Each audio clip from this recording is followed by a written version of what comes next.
প্রিয় ভাই আমার, বিজরাবাসী, শানের সালাত, শানে মুস্তাফা, আল্লাহর হাবিবের শান। বন্ধু আমার, এটা অত্যন্ত মহা ঊর্ধ্বে। যদি ভুল করে বসেন সর্বনাশ হয়ে যাবে। পবিত্র রজব, মেরাজের মাস। এই রজব মাসে আল্লাহ তার রসুলকে নিয়ে গেলেন। নিলেন তো নিবেন, জিব্রাইলকে পাঠাইলেন নবী নেওয়ার জন্য। জিব্রাইল আলাইহিস সালাম এসে উম্মে হানির ঘরের উপর থেকে সাপ পাকা করে জিব্রাইল আলাইহিস সালাম ভিতরে ঢুকে আল্লাহর নবীকে জাগ্রত করে ঘর থেকে বের করে এনে পার্শ্ববর্তী জায়গাতে জিব্রাইল আলাইহিস সালাম আল্লাহর হাবিবের সিনা সাক করলেন। সিনা সাক করার পরে পবিত্র কাল্ব মোবারক বের করে জমজমের পানি দিয়ে ধৌত করলেন। কাল্ব মোবারক ধৌত করার পরে আল্লাহর খাজিনা ভরে জান্নাত থেকে আমার নবীর জন্য ইলম এবং হিকমত আনা হলো। এই ইলম এবং হিকমত হযরত জিবরাইল প্রিয় নবীজির কাল্ব মোবারকের মধ্যে ঢুকিয়ে দিলেন, ভরে দিলেন। আল্লামা ইমাম সুয়ুতি আল কিসাতুল বিসরার মধ্যে লেখেন, এরপরে বক্ষ মোবারক সেলাই করে দেয়া হলো, বোরাক আনা হলো। বোরাক আনার পরে আল্লাহর নবীজি বোরাকের পিঠে চড়ে রওনা হয়ে গেলেন। অনেক লম্বা লম্বা ঘটনা। নবীজি বলতেছিলেন, আমি যাচ্ছিলাম, যাওয়ার সময় দেখলাম মারার তুবি মুসা ওয়াহুয়াইয়ুসাল্লি ফি কবরিহি, আমি দেখলাম মুসা নবী দাঁড়ায় দাঁড়ায় কবরের ভিতরে নামাজ আদায় করতেছে। আমি বাইতুল আকসায় চলে গেলাম। আকসাতে যাওয়ার পরে দেখি ইব্রাহিম আলাইহিস সালাম নামাজে দাঁড়ানো। ওরে আমার উম্মতরা, ইব্রাহিম তোমাদের নবীর মতো দেখা যায়। আমি আরো দেখি ঈসা রুহুল্লাহ দাঁড়ানো।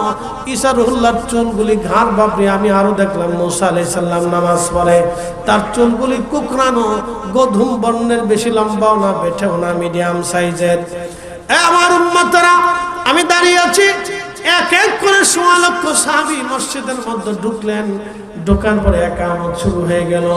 জিবরাইল ডাকতে বলে, হুজুর আর কার জন্য অপেক্ষা? আজকে সব নবীদের ইমাম হয়ে আপনি নামাজ পড়াবেন। আজকে আপনি ইমামুল মুরসালিন।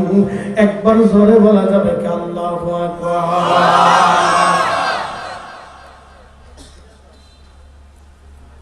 প্রিয় নবী বললেন, আমি নামাজ পড়াইলাম। এখন প্রশ্ন করি, নামাজ কি মেরাজে যাওয়ার সময় আইছে না মেরাজ থেকে আসার সময় আইছে? আসার সময়। মেরাজ থেকে আসার সময় নামাজ আইছে না? তো নবী যে যাওয়ার সময় 2 রাকাত পড়ায়, বুঝে না? একসাথে বলবেন আল্লাহু আকবার। নবীজি যাওয়ার সময় কয় রাকাত পড়াইছেন? তো নামাজ তো আইছে মেরাজ থেকে আসার পরে। তো রাসূল সব নবীদের পিছনে রেখে নবীজি সামনে দাঁড়াইলেন। এখন কি এটা কি মুসার শরীয়তে না আমার নবীর শরীয়তে? নামাজ কি ইব্রাহিমের শরীয়তে হয়েছিল না আমাদের রাসূলের শরীয়তে? এবার বুঝেন তো আপনি? একসাথে বলবেন আল্লাহু আকবার। মেরাজ বুঝবেন তো রাসূল বুঝবেন, মেরাজ বুঝবেন না তো রাসূল বুঝবেন না। এগুলো সূক্ষ্ম পয়েন্ট। আল্লাহর নবী যাওয়ার সময়ই নামাজ পড়েন, তাহলে 2 রাকাত নামাজ। তার অর্থ হচ্ছে জিবরাইল আসার আগে নামাজ সম্পর্কে নবী অবহিত ছিলেন। কি কথা বলেন না কেন? জিবরাইল নামাজ শেখানোর আগেই রাসূল নামাজ সম্পর্কে কি ছিলেন? অবহিত ছিলেন, অবগত ছিলেন। বিধায় 2 রাকাত নামাজ নবীর শরীয়তে। সব নবীরা আমার রাসূলের শরীয়তে, আমার নবীর পিছনে ইক্তেদা করেছে, আমার নবীর শরীয়তে। সুবহানাল্লাহ। একসাথে বলবেন আল্লাহু আকবার। তার অর্থ প্রকান্তরে পরোক্ষভাবে সব নবীরাই আমার রাসূলের উম্মত, ইতাআত করছে। একসাথে বলবেন আল্লাহু আকবার। হ্যাঁ, বুঝে যাবে, বোঝাটা জরুরি। মেরাজ বুঝা মানে রাসূল বুঝা। এই জন্য আমাদের দেশে যারা বুকে হাত বেঁধে নামাজ পড়ে, ওরা মেরাজ এটা স্বপ্ন হয়েছিল, বাস্তবে না। নাউযুবিল্লাহ। বুঝতে পারছেন? শতান কত প্রকারের দেশে হয়েছে আপনি হিসাব করে পাবেন না। বিরাট বড় বড় দাড়িওয়ালা শয়তান দেশে ঢুকছে।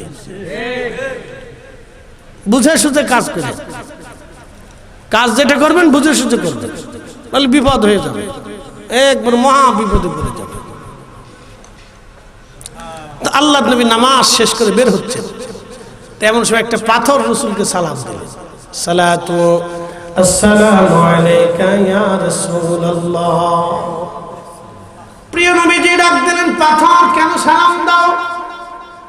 বলতেছি ইয়া রাসূলুল্লাহ আমি সালাম দিচ্ছি, আমি 1400 বছর ধরে দাঁড়ানো হুজুর, আপনার অপেক্ষায় আছি। বলে কেন? ইয়া রাসূলুল্লাহ আমি শুনছি আপনি মেরাজ করবেন, সব নবীরা নামাজ পড়বে আপনার পিছনে, আপনি এখান থেকে বরাকে জোরে আসমানে রওনা দিবেন। নবী গো আপনার কদম মোবারকের একটু ধুলির আশায় আমি পাথর দাঁড়ানো আছি। বলে পাথর তোমার আবেদন মঞ্জুর।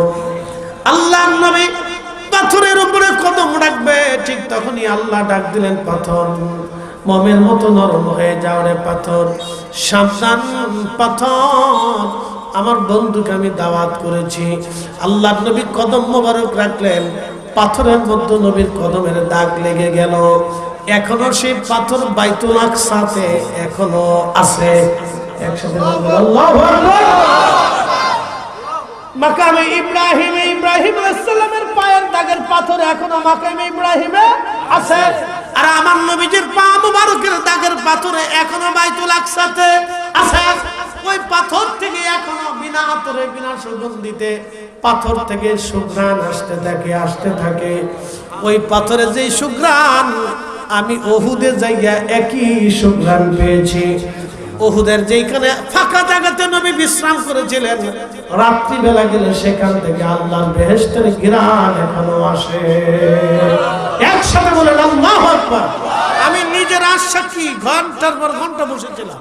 আমরা 4-5 জন আলেম ছিলাম, সিলেটের কয়েকজন আলেম একসাথে ছিল, একজন লন্ডনে ছিল। হ্যাঁ, গত হজে আল্লাহু আকবার একবারে সুঘ্রাণ আসতে থাকে রাত্রিবেলা। আপনি ঠিক সেম একই গ্রাম, বাইতুল আকসার পাথরে যে গ্রাম, উহুদের এইখানে একই গ্রাম, সেম গ্রাম। 1450 বছর পরেও রাসূলের মুজিজাত চলমান। একসাথে বলা যাবে আল্লাহু আকবার। আপনি বুঝেন আমরা সেই নবীর উম্মত। আল্লাহু আকবার। তাকে আল্লাহ কি পরিমাণে সম্মান মর্যাদা বুলন্দি দিয়েছিলেন, এটা আমরা আহলে সুন্নাত ওয়াল জামাতের যারা আছি আমরা এটা আপনাদের সামনে বর্ণনা করি, বলি বারবার, ঘন ঘন বলার কারণে। শোনেন, the rolling stone gathers no moss, যে পাথর সবসময় গড়া সেটাতে কখনো শ্যাওলা জমে না। মনে রাখবেন, যে পাথর ঝর্ণার পানিতে সবসময় গড়াইতে থাকে সেটার ভিতরে শ্যাওলা জমে না। এটা শ্যাওলা মুক্ত থাকে, ময়লা মুক্ত থাকে। আপনি যত গোসল করবেন তত শরীর থেকে ময়লা চলে যাবে। গোসল করবেন না, দেখবেন 7 দিন 8 দিন 10 দিন 15 দিন পর আপনার শরীরে ময়লা পড়ে গেছে, গন্ধ বের হয়ে আসছে। ঠিক আছে? তো এই জন্য আমরা বারবার আপনাদেরকে ওয়াজে ফাঁকে শানে রিসালাত এই জন্য শোনাই যে আপনি যাতে কখনো পথভ্রষ্ট না হন। কি কথা ঠিক আছে না ভাই? এই জন্য আপনাদেরকে বারবার এইটা আপনার কি করি, ঘষা মাজা করি, আপনাদেরকে বারবার রিপ্লাই করি, শোনাই। কারণ মানুষ তো এটা ভুলে যায়, মানুষ এর আদত হচ্ছে ভুলে যাওয়া। আদম আলাইহিস সালাতু ওয়াস সালাম থেকে এটা হয়ে আসছে। মানব জাতি কখনো না কখনো ভুলে যায়। যেমন একটা প্রবাদ আছে যে চোখের আড়াল হলে মনের আড়াল হয়। সত্য প্রবাদ। চোখের আড়াল হলে মনের আড়াল হয়ে যায়। এই জন্য কিছু বিষয় আছে আপনাদের নলেজের আড়াল হয়ে যায়, মগজের আড়াল হয়ে যায়, ধ্যানের আড়াল হয়ে যায়। তখন এই ওয়াজ নসিহতে বসলে উলামায়ে কেরাম যখন বলে তখন এটা আবার স্মরণে পড়ে। ঠিক আছে? Rolling stone gathers no moss, অর্থাৎ যে পাথর ঝর্ণার পানিতে গড়াইতে থাকে এটার মধ্যে কখনো শ্যাওলা জমে না। এটা হচ্ছে প্রবাদ। এই জন্য আপনি ঘন ঘন এই রিসার্চ, গবেষণা, আলোচনা শুনলে আপনাদের ভিতরে স্পিড বাড়বে। যার কারণে আমরা ঘন ঘন আপনাদেরকে শোনাই, বারবার এগুলি রিপ্লাই করি, যাতে আপনাদের ইমানের সহায়তা হয়। আল্লাহ আমাদের প্রত্যেকের কবুল করুক। সকলে বলে না আমিন। আমরা কি পৃথিবীতে চিরকাল বেঁচে থাকবো? এখানে 100 বছর বয়সী কেউ আছে? তার অর্থ হলো 100 বছর যারা এই বিজরাতে ছিল তার অধিক মানুষ কবরে চলে গেছে। ঠিক আছে না বাবাজি? 100 বছর আগে বিজরায় যারা ছিল তার অধিক মানুষ কবরে চলে গেছে। বাকি 100 বছর পরে আমরাও কবরে চলে যাব, কিন্তু বিজরার জায়গা বিজরা ঠিকই থাকবে, মাটি ঠিক থাকবে, জমিন ঠিক থাকবে, নতুন অধিকারী আসবে, নতুন মাতুব্বরি আসবে, জমিন ঠিক থাকবে। এটা কেউ নিবে না, ভাঙবে না, চুরবে না, এটা বন্যা ভাষায় নিবে না, এটাকে ঠিকই থাকবে। এটা 1000 বছর আগে যেরকম ছিল এরকমই আছে। 10,000 বছর আগে যে জমি ছিল এরকমই আছে। 50,000 বছর আগে যেরকম ছিল এরকমই আছে। শুধু দিনের পর দিন, বছরের পর বছর মালিকানা চেঞ্জ হয়েছে। তো ঠিক আমাদেরও এরকম মালিকানা আমরা চেঞ্জ হই, আমাদের নাম পরিবর্তন, নতুন নাম আসবে।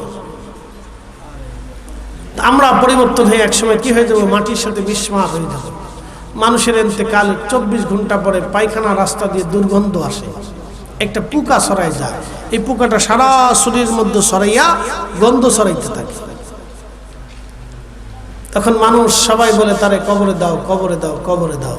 শুনে যান, আজকে বাস্তবতা থেকে বলতেছি, আপনার মৃত্যুর পরে খাটিয়ার উপরে যে চাদরটা আপনার শরীরের উপরে দিয়ে দেওয়া হবে, ওই চাদরটা আপনার স্ত্রী, আপনার ছেলেরা কোনোদিনও বিছনায় বিছাবে না, ভয়ে। ঠিক, ভয়ে ভয়ে ভয় পায়। আমার এই চাদর মৃত্যুর সময় যদি আমার গায়ে দিয়ে দেন, আমার বাচ্চারা জীবনে ওই চাদর তারা গায়ে দেবে না। বাবার লাশের উপরে চাদরটা ছিল, ধুয়ে ওরা আলমারির ভিতর থুয়ে দিবে। বাবার লাশের উপরে চাদরটা ছিল, ডরা, ভয় পায়। বুঝছেন? এটা অপ্রিয় সত্য। তার অর্থ কি জানেন? এখান থেকে শিখার আছে। এর অর্থ হচ্ছে আমাদের আগামী দিনের যাত্রা আপনার নিজেরটা নিজেকে বহন করতে হবে। শোনেন বিজরাবাসী, আপনার আগামী দিনের যাত্রা, কবরের যাত্রা নিজেকে নিজে বহন করতে হবে। এটা সংবাদ হলো, এটা ছেলে, স্ত্রী, পুত্র, কন্যা এই পোশাক আশাক নিয়ে ধুয়ে পরিষ্কার করে আর ব্যবহার করবে না, কারণ ডরায়, ভয় পায়। কিন্তু বাবার লাশের উপরে ছিল, স্ত্রী বলবে আমার স্বামীর লাশের উপরে ছিল, এটা আলমারির ভিতর থুয়ে দাও, এটা ব্যবহারের দরকার নেই, থাক। সে মূলত ব্যবহার করে না, ডরায়, এর লেগে। স্মৃতি রাখবে, স্মৃতি তো কত কিছুই আছে, ডরায়। আপনি হেতার বিছনায় বিছাই দিলে ঘুমাইতো না, ডরায়। বুঝতে পারছেন? চিরসত্যি বলি। তো প্রিয় ভাই আমার, এর অর্থ হচ্ছে আগামীর দিনগুলি আমাদের যাত্রা একাই বহন করতে হবে। এই জন্য আল্লাহ কোরআনে বলে দিলেন, হে বান্দা, লা তামুতুন্না, মৃত্যু হয়েও না, কবরে আইসো না, ইল্লা ওয়া আনতুম মুসলিমুন, মুসলমান হয়ে কবরে আসো। মুসলমান হয়ে কবরে আসে। মুসলিম কি? আসলামতু লিরাব্বিল আলামিন, তার জীবনের সবটুকু আল্লাহর জন্য নিবেদিত করার নাম হচ্ছে মুসলিম। আল্লাহর আইনগুলি নিজের জীবনের পুঙ্খানুপুঙ্খানুভাবে মেনে চলার নাম হচ্ছে মুসলিম। রাসূল কারীমের প্রত্যেকটা সুন্নাহ নিজেদের জীবনে বাস্তবায়ন করার নাম হচ্ছে মুসলিম। আল্লাহ আমাদেরকে কবুল করুক, সকলে বলে না আমিন। একদিন মাটির ভিতরে হবে ঘরে মন আমার, কেন বান্ধ দালান